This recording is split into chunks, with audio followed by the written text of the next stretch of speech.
And the thing I told you is I said it's almost impossible for him not to improve because he's got better weapons. He's got year 2 in the system.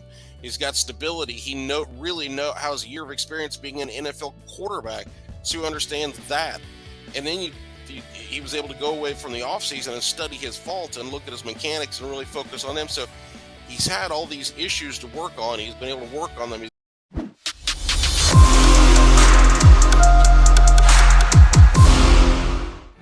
You got your Mac guys here on Birds 365. McMullen McDonald, after a jarring Eagles win yesterday. Joining us to help break it down is one of our buds who has been following the Eagles for years. His website, eaglesblitz.com, is a must check out for all Eagle fans. Tommy Lawlor jumps aboard with us here on Birds 365. How are you this morning, Tommy? Doing well after yesterday, that's for sure. How are you guys doing? We're doing great. Well, Tommy. Appreciate your hopping on board. Yesterday afternoon, 9 Eagle sacks. Brandon Graham with 2.5, Fletcher Cox, Reddick, 1.5 apiece. I believe Mike Pitts and Mike Golick and Clyde Simmons had 1 apiece yesterday as well. Give you any memories walk down memory lane with the fact that was as dominating an Eagles defensive line performance as we've seen in maybe a couple decades? Yeah, I mean, the classic one was back in '91 when they had 11 sacks of Troy Aikman and shut out Dallas.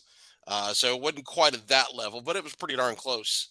And the thing you love, there was the 9 sacks, but according to the NFL game book, they had 17 hits. 17, yeah. And 17. They muddied the pocket. So Carson Wentz always had people around him, even when he threw the ball. He had pressure, and Fletcher and Javon did a great job of pushing the pocket so that Reddick and Josh Sweat coming off the edge could disrupt him and affect him. And the times that the guys in the middle got loose, they got home, and it was a lot of fun. And the fact it was Wentz that they had their big sack day against, that made it all the more sweet. Yeah, and don't forget BG, Tommy. It didn't play that much, but 2.5 sacks. So everybody, that's the thing with Brandon. He's been such a great player, but never been a big sack guy. So Philadelphia loves sacks. They got their sacks. Now, I got to be a little bit of a dampener because everybody's too excited. It was a bad offensive line. They're playing a backup center. Sam Cosmi, the first 2 games, they played really good tackles. They played poor tackles. Charles Leno's okay, but Cosmi had a really difficult game. It was generally 4-man pressure. So, I don't know if that can correlate for the rest of the season. Do you think from that standpoint, it's like, oh, see, we can get home with 4, and that's going to down the road be a little bit of an issue? Well, listen, they did play a bad offensive line, but that's what you're supposed to do when you play a bad offensive line is get to the quarterback. So they did their job. And when they played a really good offensive line in Detroit in week 1, the pressure wasn't nearly the same. And that's just reality. The Eagles have a good defensive line. They do not have a great defensive line. This is not Reggie and Clyde and those guys. They could get pressure on just about anybody. And that's the difference between a good and a great line. This is a good line. There's no foundational player that is so dominant. You look at the way that Aaron Donald is for the Rams, or Von Miller's been exceptional for Buffalo. Those guys come in and you got to have a game plan to stop them, and they still can get through and make plays. The Eagles don't have that guy right now. They've got a bunch of good players that in the right matchups can win, but they don't have that great player. So, yesterday, it doesn't mean they're going to have 9 sacks every time they face a bad offensive line. First of all, they need a quarterback to hold the ball way too long a lot. But the fact that they affected him and got him off his spot and really give him a hard time. And last week, they'd had a bunch of sacks too. But instead, Kirk Cousins decided he was going to throw off his back foot and hope for best. And that was throwing bizarre. A ball to Darius Slay for interception. So, in a way, having Cousins did the Eagles a favor in not taking sacks and putting the ball over grabs. Yeah. Pick your poison. And thank you for going there, because that's exactly where I wanted to go next, because we haven't mentioned a portion of the Eagles team 25 minutes in, and that's a secondary. Big part of getting sacks is the fact that your guys on the outside and or deep don't allow the opposition to get open. And the Eagles were playing great coverage throughout the entire game, as a matter of fact. And Washington's got a pretty good core of wide receivers. It wasn't like they were playing a bunch of schlubs. We point out that the Washington offensive line might not be all that good. Oh, the Washington receivers are, and none of them can get open because the Eagles secondary did a dynamite job yesterday, Tommy. They really did. And I'm not going to lie to you. I thought they would give the Eagles a really hard time. Because the thing is, like last week, the Eagles were able to look at Justin Jefferson and say, we're going to shut him down. We'll deal with Adam Thielen, and we don't fear any of the other pass catchers. Well, against Washington, you've got Curtis Samuel, who's the workhorse underneath receiver. Then you've got McLaurin, who can get deep. Jahan Dotson's been a fantastic rookie. He looks really good. So how do you plan your coverage for that? And, it was going to have to be a real team effort, and it was. And the Eagles did an excellent job. Wentz isn't holding the ball for no reason. You're exactly right. He's holding the ball because his guys aren't open. And so that's where you've heard coaches talk about it for years, that part of sacks is not just on the D line, it's on the DBs covering well. So it gives the line time to get home. And that happened yesterday. You saw they really plastered and did a good job. And Avonte Maddox and Darius Slay are playing exceptional football right now. And James Bradbury seems to make a crucial pass breakup every week. So that secondary it's been lights out so far. So how much credit are we giving Jonathan Gannon this week? Because the game plan was sound. I mean, they came in, they thought they could get home with 4. It was correct. They wanted to take away the first read from Carson Wentz. They were able to do it. He held on to the football, as you mentioned. The more impressive number to me than the 9 is the 17 you mentioned, Tommy, because even if you have a quarterback who's going to get the football out, those 17 pressures still exist. So how much credit do you give JG for the game plan this week? Well, I think we have to give him a lot of credit because we've also given him a lot of flack when things don't go right. Yeah. It's only fair if you're going to be hard on the guy when they give up 35 to the Lions. You got to give them some credit when things are right. And sometimes a simple game plan is the right game plan. You don't have to reinvent the wheel every time. Monty Kiffin was a brilliant defensive coordinator, and he ran some somewhat simplistic defenses, a lot of cover very two. Simple. But he got his guys to execute at a high level. They stayed motivated. They made adjustments here and there, depending on who they were playing, and they performed at a high level. So you don't always have to have a. I remember Seth Joyner one time saying something about Bud Carson have a game plan. It was like 20 or 30 pages. Not everything has to be like this unbelievably complex, this crazy scheme. Sometimes just let your guys go get it and focus on the little things is the right thing. And the Eagles defense last year struggled in completion percentage, sacks, passer rating, all those numbers. And right now they're top 5. They lead the league in sacks. They're second in opposing quarterback rating, and they're 5th in completion percentage. So all the things we were critical of them for last year, they're getting the job done this year, and they faced talented quarterbacks, not Brady and Rodgers, but they have faced talented quarterbacks. They have, and they've kept those quarterbacks in check, and they really checked out on Carson yesterday. All right, Tommy, let's flip it over to the other side of the ball, where the Eagles' offense has been as dominating as their defense, at least for first half of games. And John says, human nature, they take their foot off the gas. Probably right. But the show that they put on yesterday in the second quarter was as good as maybe any Eagle offense I've ever seen. Jalen Hurts, who came into the year as a question mark. Everybody knew he was a question mark. I know it's only 3 games, but you talk about having definitively answered a question. Man, does he look good. Where has this come from? I've been beating the drum all off season that you can improve. People, your accuracy is your accuracy, your arm strength, your arm strength. His arm strength is fine, and his accuracy is off the charts good. Where has all this come from? Well, he's playing at a much higher level, and you and I, the 3 of us, talked a couple of months ago during the offseason about whether it improve, and the thing I told you is I said it's almost impossible for him not to improve because he's got better weapons. He's got year 2 in the system. He's got stability. He really has a year of experience being an NFL quarterback, so he understands that. And then he was able to go away from the offseason and study his faults and look at his mechanics and really focus on them. So he's had all these issues to work on. He's been able to work on them. He's got the right people around him. He's got the right coaches around him. His guys are making plays, and you're seeing what he can do when he's got a favorable situation. And Jalen's always been a talented quarterback. He's just not like one of those guys, especially. I happen to be watching parts of the Miami Buffalo games today. Josh Allen, they only scored 19 points. They lost the game, but Josh Allen made a few plays where your jaw just hits the floor. And Jalen Hurts just isn't that. He just, some of the things Josh Allen does are just freakish. But Jalen Hurts is a talented quarterback with a lot of potential, and he's worked hard. And you hear Sirianni talk about it all the time. Give me guys that are high character driven, and they'll maximize their talent. And that's what I think we're seeing with Jalen Hurts. He maybe not is in that category of Mahomes and Rodgers and guys like Josh Allen that are freaks, but you're going to see him get everything he can out of the talent he's got, and he's off to a great start in 2022. Yeah, one of the things that bothered me about that playoff game last year, Tommy, was everybody looking at Josh Allen, not just the Eagles and Patrick Mahomes, and going back and forth, and they're saying, oh, we don't have that. We need that. Like it's a consistent week-to-week thing, even with those players. I agree with everything you're saying, and that, they have that top-tier talent that people can't reach. Most quarterbacks, and that's not a criticism of Jalen Hurts.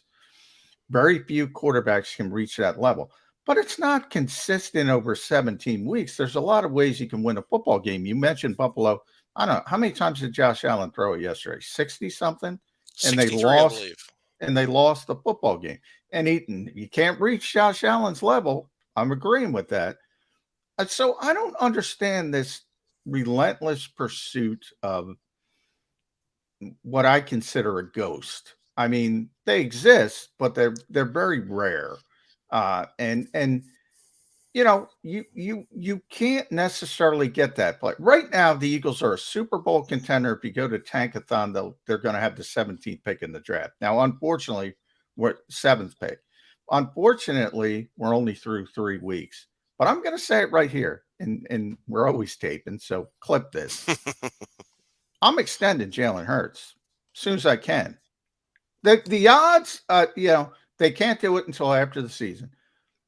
They're going to have to start over. I don't care if it's Bryce Young or CJ Stroud. And by the way, they're not going to be in a position to get that guy, even with the 7th pick. You're going to have to start over, even guys of that talent. You have a young quarterback who hasn't hit the prime of his career. He's got this amazing work ethic. He does everything to maximize what he has. Why am I pulling the plug on that? I'm going forward with that. So I agree with a lot of what you're saying, John. The one thing I'll tell you, we still have a couple more tests for Jalen to pass. He's got to. We need to see him play against an elite type defense and see how it is, because you saw him struggle the first part of the Detroit game when they were playing a lot of man coverage and the pass rush was affecting him.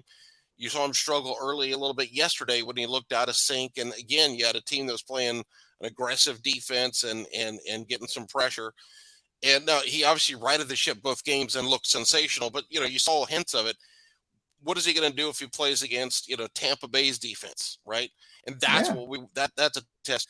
The other test is to see what happens when the Eagles have one of those screw-up games where, he fumbles or Miles Sanders fumbles, they give up a kickoff return, and all of a sudden they find themselves down 17-0 or 21-3, and can he rally? And we saw him last year play well in some blowouts, but they were like epic blowouts, and they were like, we're talking about garbage time with Wentz. He had some garbage time yards against Dallas and Kansas City early on last year. What we want to see is if the team falls down by a couple of touchdowns, can he rally them and bring them on a comeback into the game? So, and real quick, those are a couple of tests. Yeah, just to follow up, I agree with everything you're saying. There's going to be hiccups. There's going to be bad games. There's going to be ugly games at some point. I don't know when, but they're coming. That happens to everybody in the NFL. I'm baking that in with my thought process. Like, I don't want to start over. I have A.J. Brown. I have Devonta Smith. Even if I get the best rookie quarterback, I'm taking a step back. I think the championship window is open. I agree with a lot of what you're saying. And listen, if you watched the debacle last night, you can't help but sit there and watch Russell Wilson play and think, is it a good thing the Eagles didn't get him? He made it clear he did not want to come to Philadelphia. They did give him up a lot, a couple first-round picks to get him. He'd have come in, he'd have had a much more functional coaching situation here. Denver's a mess, right? So some of that's not on Russell Wilson. They struggle to get plays called, and I feel bad for Russell in that standpoint. But you see that it's not automatic that you go get a quarterback you bring into your system and he's going to perform at the same level. Circumstances matter, and you're right. Look, Jared Goff was the number 1 pick in 2016. Carson Wentz was number 2. They're both on their second team, and both of them have had disappointing careers to this point. So getting Young or Stroud in the upcoming draft, if the Eagles magically had the number 1 pick, no guarantee that guy's going to be better than Hurts. So, Hurts is a good player. The question is, can he become a great player? We're all looking for great players. If you go back to Bill Walsh, even when Joe Montana was his quarterback, he was looking around at other quarterbacks thinking, well, when John Elway came out, he looked into potentially trying to trade for John Elway. Late in the career, he looked into trying to trade for Jim Everett when he was coming into the draft. We all see the guy that's 6'4", 6'5", big, strong arm, mobile, and you go, what if he had that? Yeah. I've done well with Joe Montana, with Trevor Lawrence, that? It's Doug Peterson week, so I'm going to say with Trevor, has that different ceiling. But man, Jalen's got all the intangibles, works hard. I can't help correlate between 2016 and 2017. Carson Wentz went out and worked with Tom House and company. I don't think it was a coincidence that he had his best season. His mechanics were better, and then he kind of fell off again. He didn't go back. Jalen did the same thing this year. His mechanics are better. His accuracy are better. I guarantee you he's going back next year. That's just the guy he is. I totally agree with that. And that's what I love about him. And Les Bowen wrote a piece this morning talking about Carson after the game saying, well, I need to hold on to the ball. And Les said that's the 8,729th time he said that. Yeah. Carson is a talented player and hardworking and tough, but the mistakes he's repeated year after year, they don't get addressed. He says it to the media, I'm going to work on it. And then it's the same mistake the next week. And, Tommy, you mentioned it was a good thing that you mentioned it was a good thing they didn't get Russell Wilson. How did Deshaun Watson play yesterday? Oh, that's right. He's not playing. Because the Eagles made an attempt to get their hands on him too.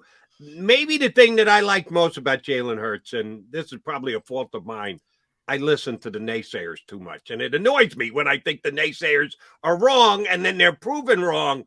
Oh, Jalen Hurts runs too much. After the Detroit game, okay, he made some plays, but he's running all over the place. It can't be sustained. You can't play quarterback like that in the National Football League.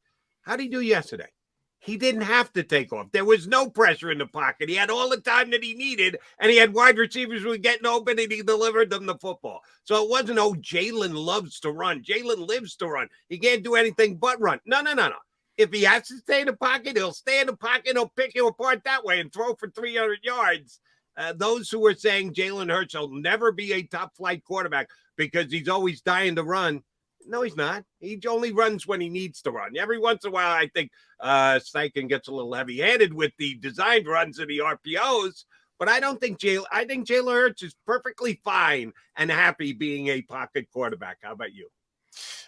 I think there's a little truth on both sides there. I think it's his instinct to run because it's what he's done his whole life. In college, and go back to high school, how did anybody ever tackle that dude, right? And then in college, you looked at the running numbers he put up at Alabama and Oklahoma, they were just fantastic. I mean, he could make plays with his legs. Now, at Oklahoma, he became an effective passer and put up some good numbers. A lot of that was schematic due to Lincoln Riley and the fact that guy is just a freaking genius.